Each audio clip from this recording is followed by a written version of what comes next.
창립 80주년과 그 음악회를 향하여 가고 있는 우리 성가대의 찬양 소리가 더욱더 힘이 생기고 또한 목소리가 더욱더 하나의 소리로 모아져 가고 있다는 생각을 잠시 해봤습니다. 오늘 아침도 귀한 찬양으로 하나님께 영광 돌려주셔서 감사드립니다.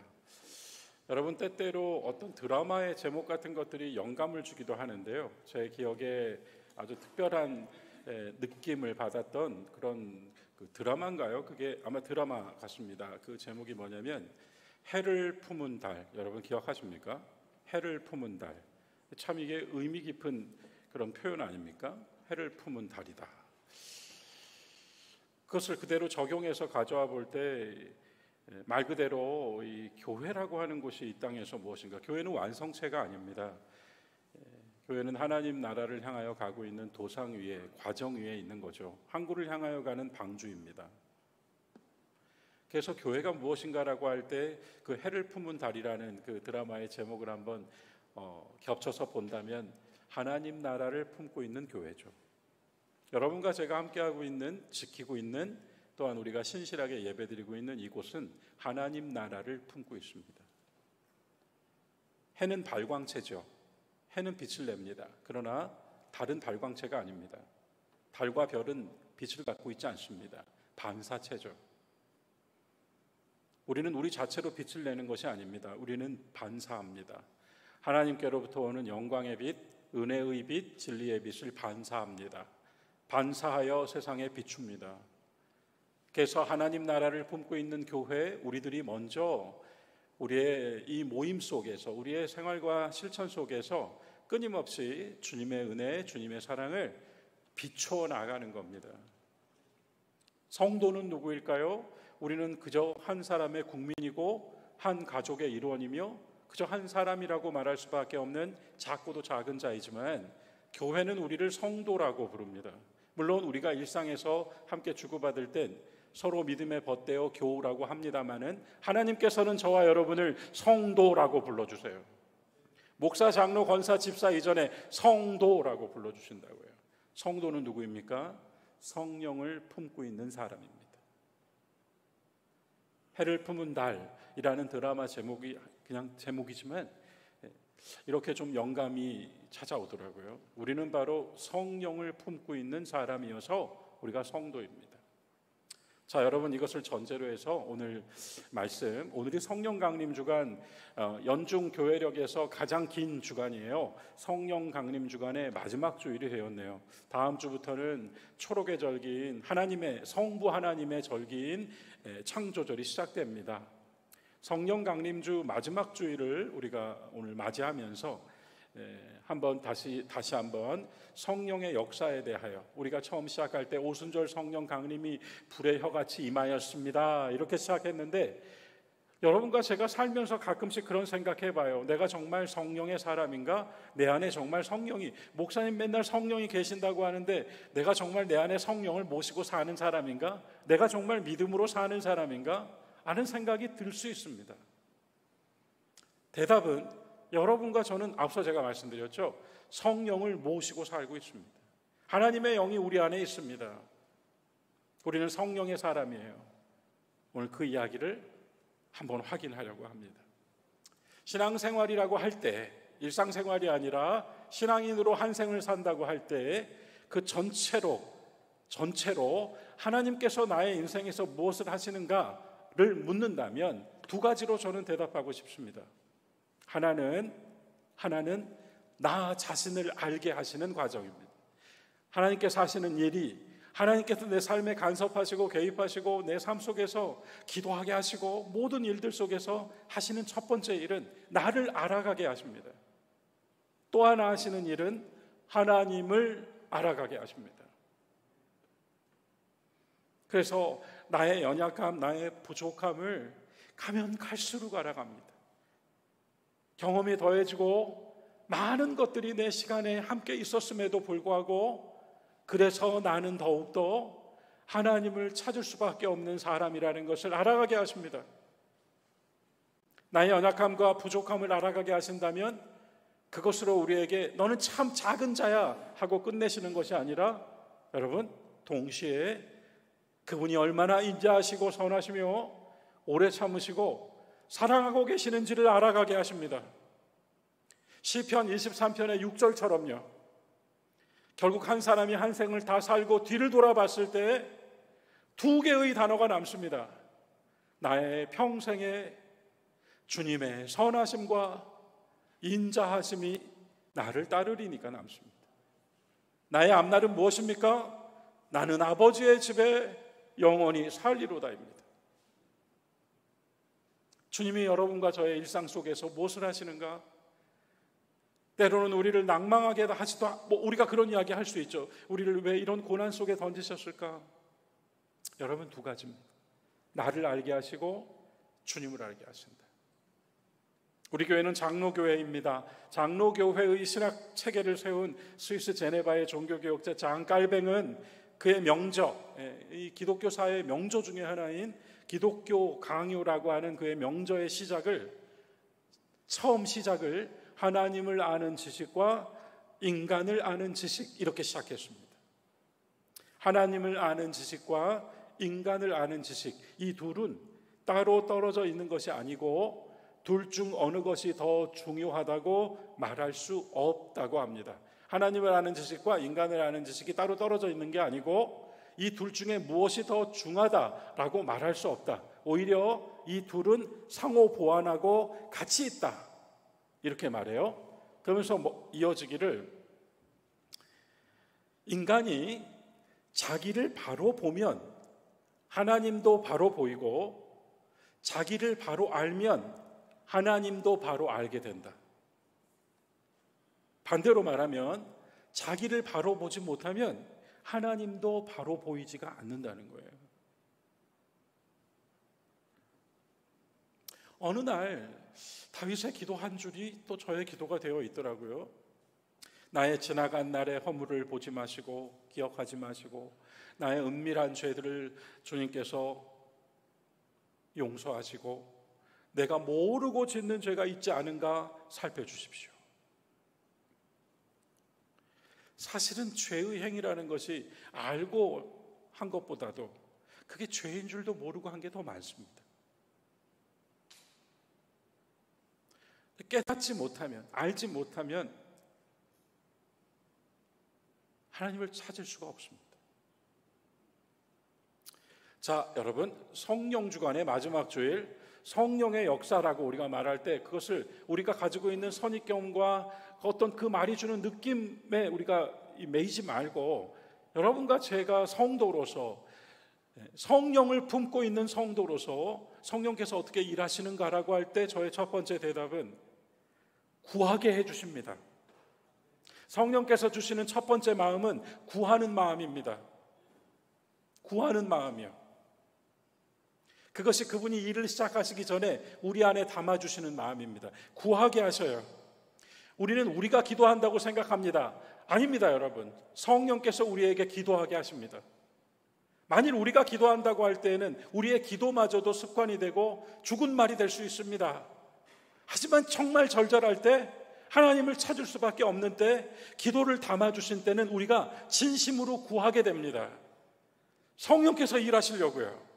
하나님께서 저와 여러분의 삶에서 일하시려고 제일 먼저 하시는 역사, 구하는 마음, 구하게 해주십니다.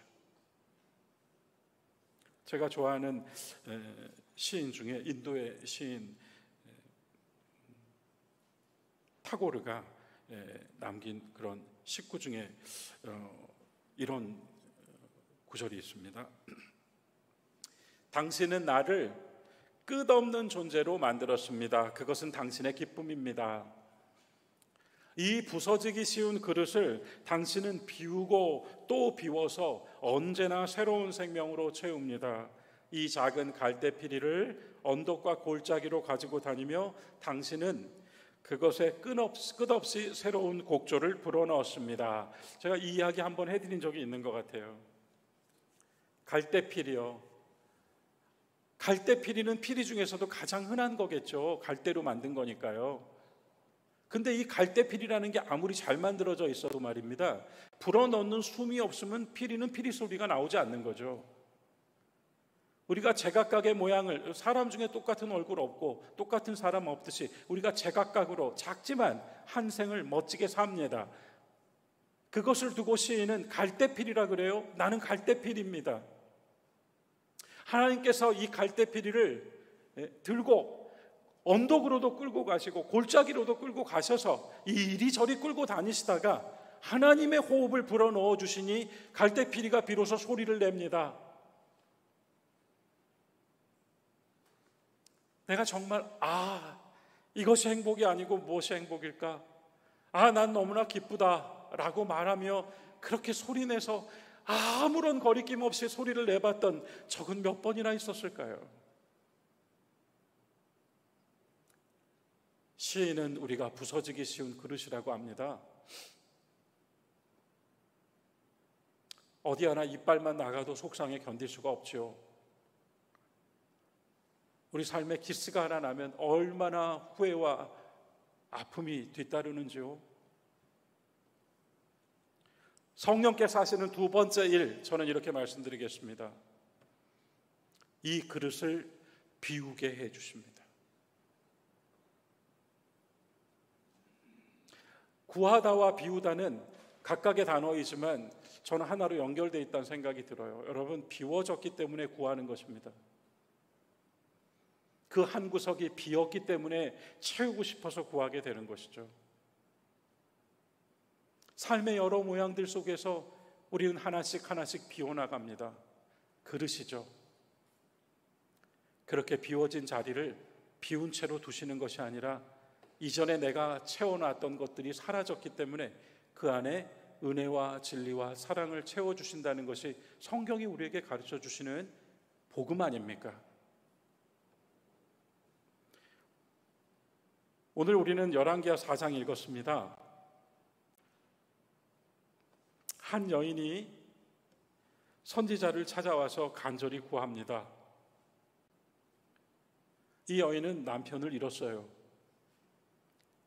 생전에 이 여인의 남편은 대선지자인 엘리사를 따르던 제자 중 하나였습니다.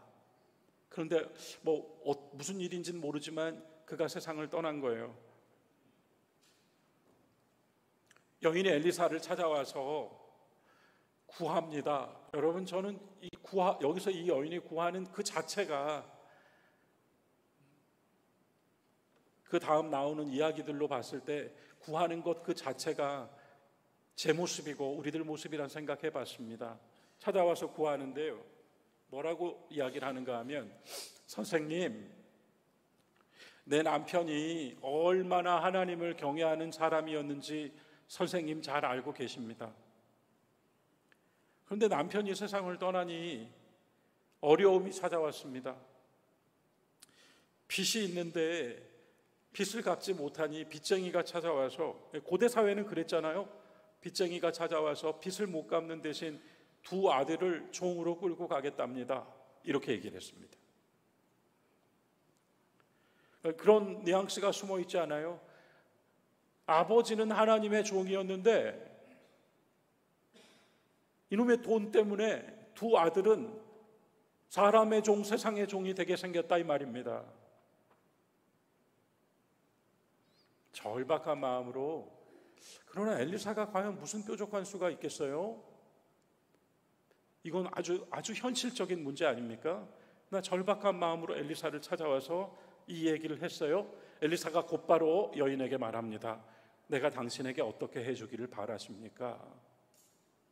그리고는 어떤 맥락이 숨어 있는지 모르겠습니다만 바로 그 뒤에 당신은 지금 무엇을 가지고 있습니까? 여러분, 이 구절은 영감을 주는 구절입니다.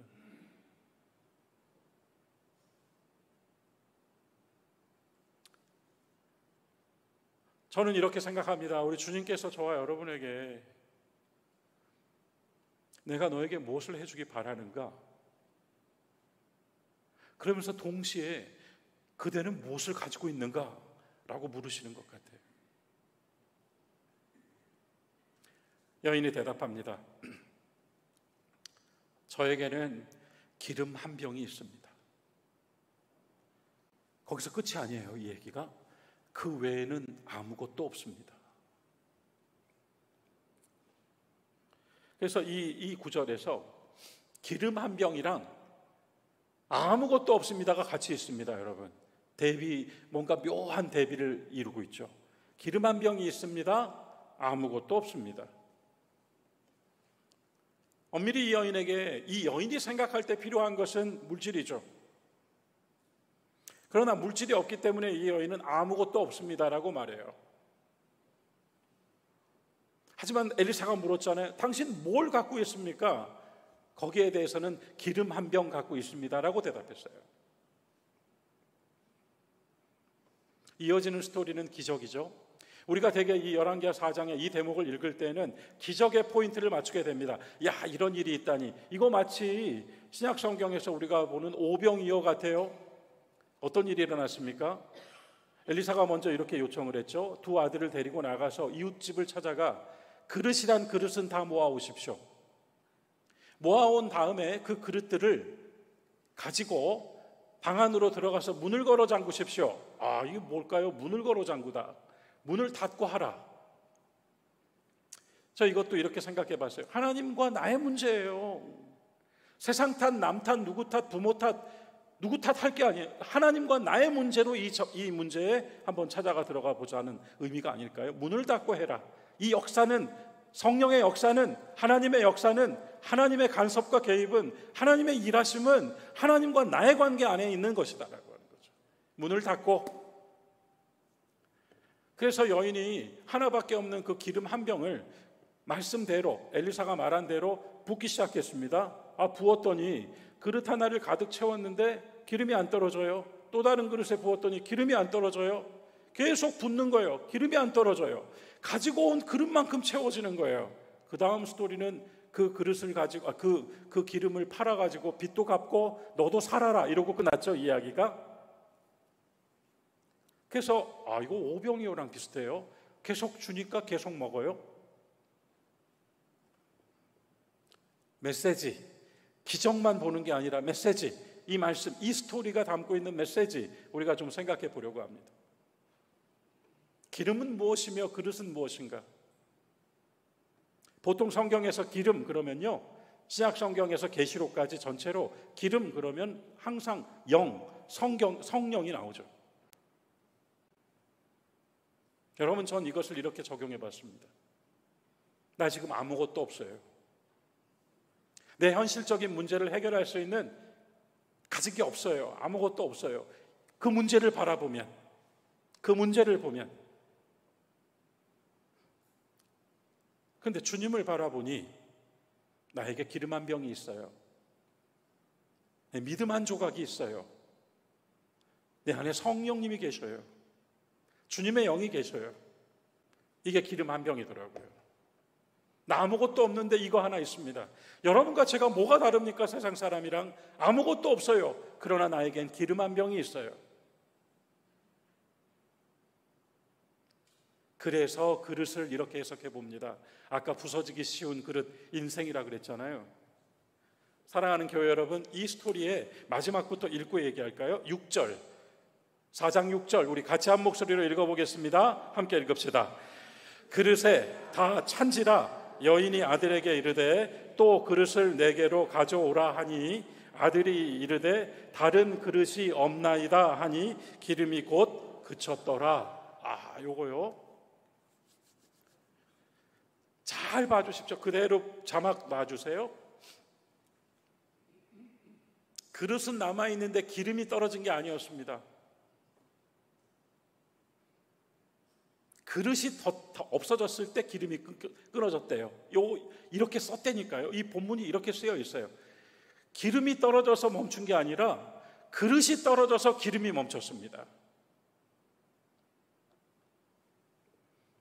때로는 건강 때문에 그렇게 자신했던 내 건강이 이렇게 됐다는 사실에 한번 비웁니다.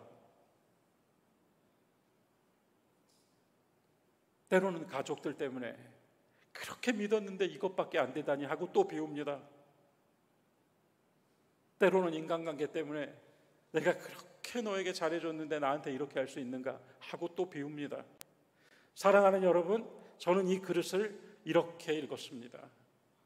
하나님께서 언덕과 골짜기로 끌고 다니시면서 나를 아프게만 하신 게 아니더라고요. 그 안에 가득 차 있던 것들을 비워주셔서 이제는 하나님의 은혜와 사랑을 담아주실 준비를 하셨더라고요. 주님은 우리에게 구하게 하십니다.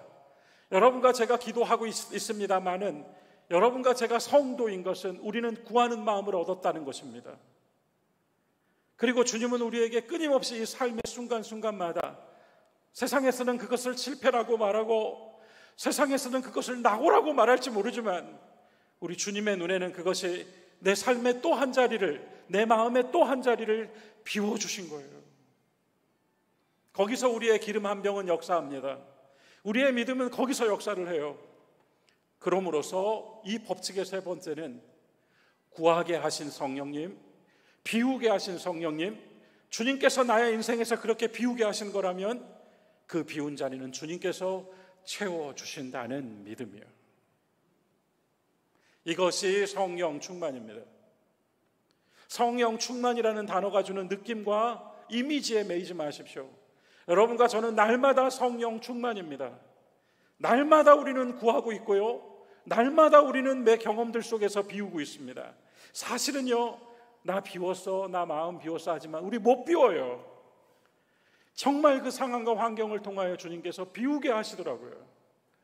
그렇게 비워진 자리로 빈 채로 사는 것이 아니라 채워주시더라고요. 내 힘이 다 빠졌을 때 하나님이 일하시는 것을 느끼게 해주시더라고요. 나를 향하여 얼마나 오래 참으셨는지를 깨닫게 해주시더라고요. 내게 일어났던 그 많은 일들은 하나님이 벌 주신 것이 아니라 내 행위의 결과였고 내가 빌미를 제공하여 사단이 나를 공격한 것이었더라고요. 주님은 앞으로도 영원히 우리에게 오래 참으십니다. 그리고 주님은 우리를 사랑하시기 때문에 채워주십니다. 여러분과 저의 기름 한 병을 가지고요. 예수님께서 오늘 누가복음 본문이 그거 아니겠습니까? 마태복음 5장에서는 산상수훈이라고 하는데 누가복음 6장은 평지설교라고 불러요. 비슷한 이야기죠. 산상수훈과 거의 흡사합니다. 그런데 예수님 말씀하신 장소가 달라서 마태복음 5장은 산 위에서 하셔서 산상설교, 그리고 이 누가복음 6장은 들판에 서서, 산에서 내려오셔서 들판에 서셨다, 들판에 서서 하신 말씀이어서 평지설교라고 불러요. 내용은 거의 흡사. 그런데 누가복음 텍스트가 우리에게 보여주는 배경이 하나 있습니다. 산 위에서는 제자들만 올라왔다고 하거든요. 그런데 누가복음에서는 말이에요, 여러분 보시는 대로 그 앞을 보면 우리가 오늘 17절부터 읽었잖아요. 산에서 제자들 12명을 세우신 다음에 평지로 내려와서 들판에 서셨더니 이미 거기에 수많은 사람들이 모여 있었다는 거예요. 예루살렘에서도 또 어디라고 나오죠? 하여튼 이스라엘 전역에서, 더 나아가 지중해안에 위치한 두로와 시돈에서도 사람들이 왔대요. 그런데 이 본문 아주 묘한 단어가 있어요. 거기에 뭐라고 하냐면, 그렇게 모여든 사람들이 평지에 잔뜩 모여 있는데 이 사람들의 의도 하나가 여기 딱 나와요. 뭐라고 나오는가 하면 말씀도 듣고 병 고침을 받으려고라고 나와요. 여러분, 묘한 말 아닙니까? 말씀도 듣고 병 고침을 받으려고 모여 있었다. 그러니까 목적은 뭐예요? 이 사람들의 목적의 핵심은 뭐예요? 병 고침을 받으려고 합니다. 그런데 말씀도 듣고예요. 이렇게 사람들이 모여서 예수님을 바라보고 있는 겁니다. 뭘 하실까? 손을 내밀어서 나를 고쳐주실까? 선포하셔서 나의 영혼을 자유케 해주실까? 뭘 하실까 하고 전부 바라보고 있었습니다. 그런데 예수님께서 제자들과 무리들을 둘러보며 말씀하시되라고 나옵니다. 그들이 바라고 원하는 것을 하신 게 아니고 말씀하셨어요. 그러면서 주신 말씀이 마태복음 5장에서는 팔복이라고 불리는,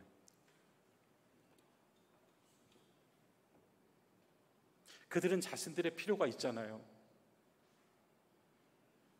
그런데 주님은 그들에게 필요한 것을 말씀하시네요. 누가 제일 가난한 사람에게 있어서 무엇이 제일 절실한가? 하나님이 다스리는 나라의 삶이 절실하다. 줄인 자에게 제일 필요한 게 뭡니까? 배가 불러지는 겁니다. 목마른 사람에게 제일 필요한 게 뭡니까? 한 컵의 물입니다. 울고 있는 사람에게 제일 간절한 게 뭐예요? 웃을 일이에요. 누가 이 말씀에 가장 이 말씀을 가슴으로 들었겠습니까? 거기 있는 사람들 가운데 지금 줄인 자, 지금 목마른 자, 지금 울고 있는 자, 다시 말씀드릴게요. 비워진 사람이 그 말씀이 들리는 겁니다. 비워진 사람에게 그 말씀이 살아있는 말씀으로 다가오는 거예요, 여러분. 광야에서 만나는요, 어제 내가 모아놓은 만나는 오늘 못 먹었습니다. 어제의 은혜는 오늘의 은혜가 아니에요. 어제의 은혜는 어제를 살게 해주신 은혜이고요, 오늘의 은혜는 오늘 받습니다. 오늘 아침 거둔 만나로 오늘을 삽니다. 이스라엘 백성이 출애굽 전투에서 거대한 성 여리고가 함락시켰는데 거대한 성 여리고의 승리, 어제의 승리가 오늘 코딱지만한 성 아이성의 전투에서 패배가 됩니다. 어제의 여리고 승리가 오늘 아이성의 승리로 이어지지 않아요. 자, 성령의 충만은 날마다 계속됩니다. 강단에서 제가 이렇게 말할 수 있죠. 반대로 얘기하겠습니다. 여러분과 저는 날마다 성령의 충만이 필요합니다. 우리는 매일매일 어제의 나는 어제의 나일 뿐입니다. 여러분, 오늘의 나이고 내일을 향한 나입니다. 팔복의 말씀이 왜 위대해요? 내일을 바라보게 해주셨어요. 하나님이 이렇게 해주시겠다고 약속하셨어요. 무엇보다도 그들이 올 때에는 그 병고침 하나를 바라며 왔지만 그들이 갈 때에는 예수님을 알고 갔습니다. 오늘 이렇게 정리하겠습니다. 우리가 다 있더라도 제가 모두에서 말씀드렸죠. 교회, 여긴 완성체가 아니에요. 이건 과정일 뿐입니다. 그러나 이 교회는 오늘 자체 발광하는 것이 아니라 하나님의 사랑의 빛, 하나님의 영광의 빛, 하나님의 구원의 빛을 받아 반사하는 하나님 나라를 품은 교회입니다. 성도, 여러분과 저는 보잘것없는 한 사람이지만 하나님께서 보시기에는 성령을 품고 있는 사람입니다. 우리 안에 있는 이 기름 한 병이 우리의 삶 속에서 비울 때마다 그것을 믿고 그것을 구하게 하시고 그렇게 비우게 하셔서 다시 채워주시는 은혜와 사랑의 길을 우리는 날마다 가고 있습니다. 매일매일 성령의 충만을 사시는 성도 여러분 되시기를 주님의 이름으로 축원합니다.